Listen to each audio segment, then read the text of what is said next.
Anfield. Pete, sounds like a potential actual star of the club could be set to leave at the end of the season.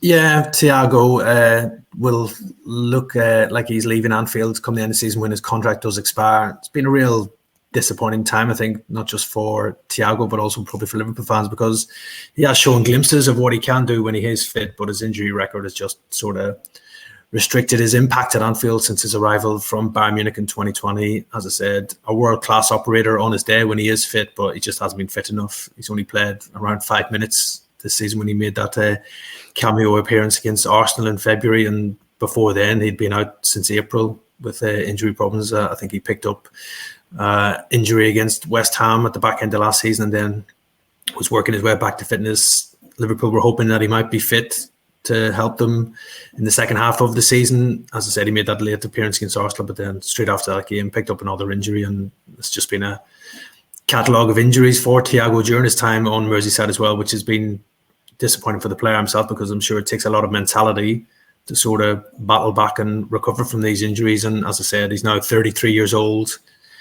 I think the player himself will know he's not maybe done himself justice at Liverpool because of these injury problems as well. And with Jurgen Klopp leaving, a new manager coming in, it does seem it points to the exit door for Thiago on a free transfer come this summer. And due to his injury record, I'm sure any interested clubs might have concerns over signing him, even as a free agent. Well, we're entering his fourth year at the club, and he's only played 68 games. I mean, for a player that was brought in to be an integral key part of Jurgen Klopp's team in the fourth year of his contract, so we've only played 68 games. When you bear in mind how many games that Liverpool play each season, some seasons that they're almost probably touching the 60-game mark, if not more. And if he's only contributed 68 in 4 years, then I think that his time there hasn't really been. It can't be classed as a success. Do you think it's a failure then, Paul? Is that what you deem it that then? Failure is a harsh word. Listen, you can't control injuries, can you? That's one big thing, and it's the most disappointing thing as a footballer. And for us to sit here and say he's been a failure is harsh, because he can't control whether he's injured or not, and it's the hardest thing as a footballer, because it's something that you just have to take and you have to accept. If you're out of form, if you're not fit, if you're not playing very well, you can do things about it. You can train harder, you can practice harder, you can go in the gym, you can do things to put things right. But if you're injured and you physically can't compete, it's very, very difficult as a footballer. And that, for him, he will look back on his time at Liverpool and he'll be disappointed at the lack of opportunities he's had to play. Pete, are there any potential names that might be looking at him to sign, or actually do you think it's going to be quite challenging for him given his injury record? So, yeah, in most recent years. Yeah, I think obviously his options might be more limited than he hoped. If he had a fit and raring to go Thiago, Liverpool would probably be looking to give him a new contract, but that ain't going to happen due to his lack of appearances in recent seasons for the club as well. As I said, on his day, he is world class. He showed that in some appearances for Liverpool. I think in that 2021-22 seasons when Liverpool were going for 4 trophies, he was instrumental for Jurgen Klopp's side. I think he put on a clinic. I think when they beat Manchester United at Anfield 4-0, he got a standing ovation when he came off. He was outstanding that day, but Liverpool fans just haven't seen enough of Thiago doing that because of his injuries. I think there will be a market for him. He's got a hell of a CV. He's played for Barcelona, Bayern Munich, Liverpool as well, and still a big name. And if he can finally overcome these injury problems, there's definitely a real top player in there as well. I don't think there'll be many top European clubs looking at him, even as a free. Maybe going back to Spain could be an option, but I think probably more likely for Thiago would be a potential move to the Saudi Pro League. I think that might be something that Saudi Pro League clubs would be interested in, having him join their league and being the latest marquee signing as well. So I think that could be a real option for Thiago, and that he could go out to the Saudi Pro League and join the other big name players out there in that respect. And again, maybe not as fast paced as the European leagues as well. It might suit him a bit more. Pete, are there any other outgoings potentially, please, from Liverpool? Of course, you just mentioned Thiago. Are there any other names that have been spoken about that might be leaving and on the exit door from Anfield? The most obvious ones probably would be the ones who are coming to the end of their contracts. Adrian, the goalkeeper, I'm sure will move on.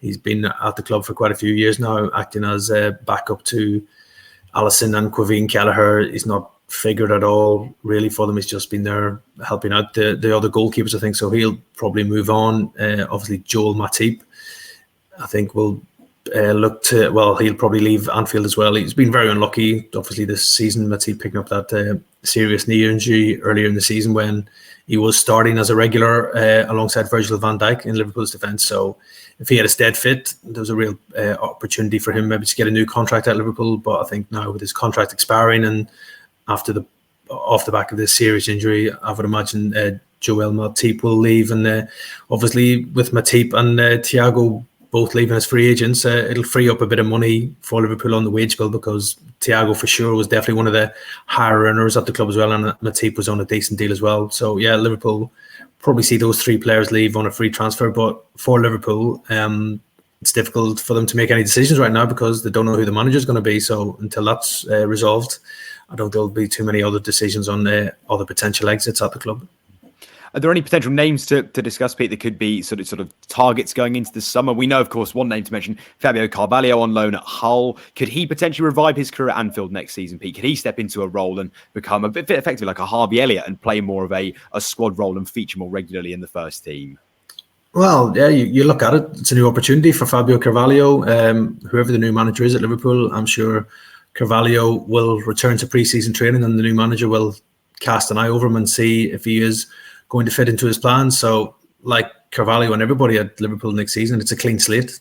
You're going in there probably in pre-season trying to impress the new manager and work your way into their plans. And for Fabio Carvalho, obviously it's been a up and down year for him. Obviously was loaned out to RB Leipzig in the summer, but that move didn't really work out. So he returned to Liverpool, and then obviously they loaned him out in the January transfer window to Hull City, and he's started to find some of his best form at Hull. He's obviously a very talented player, and I think he's been instrumental in Hull for their sort of try and push to get into the promotion mix in the Championship as well. So I don't think Hull probably will be able to afford to sign Fabio Carvalho on a permanent deal as much as they would like to. So he will return to Liverpool probably in pre-season, and then, as I said, it's up to him to try and impress the new manager. And are there any other transfer targets we could mention potentially to name? For Liverpool, yes. Transfer wise, yeah, I think obviously whoever does come in as new manager will want money to spend and to strengthen the squad. He will have his own ideas and everything else. Probably the areas of the team that Liverpool will be looking to strengthen would be a central midfielder. A left-sided centre-back's been an area of the team that's been looking to improve in for a while. So Inacio at Sporting Lisbon is somebody that they do like. Also Diamande at Sporting Lisbon is another defender that's on their radar, and I think maybe another winger that could be on Liverpool's wanted list for the summer. Obviously Michael Edwards is back in there, and now Richard Hughes will be starting as director of football in June as well. So I'm sure they will have targets in mind, and they'll be hoping to push forward with them as soon as possible. And obviously for Liverpool next season, looking like they'll probably be back in the Champions League. I'm sure that's pretty certain to say. So that'll obviously improve their chances of signing some of their top targets as well. You've just watched a segment from Football Insider's brand new podcast, The Inside Track, with me, Lewis Pearce, alongside the guests on the show. Thanks very much for tuning in. Please do give the video a like, comment your thoughts on the topic, and feel free to share on your social media pages. If you want to listen to the full podcast episode, click the link in the description below. Keep your eyes peeled for plenty more content and exclusives here on The Inside Track.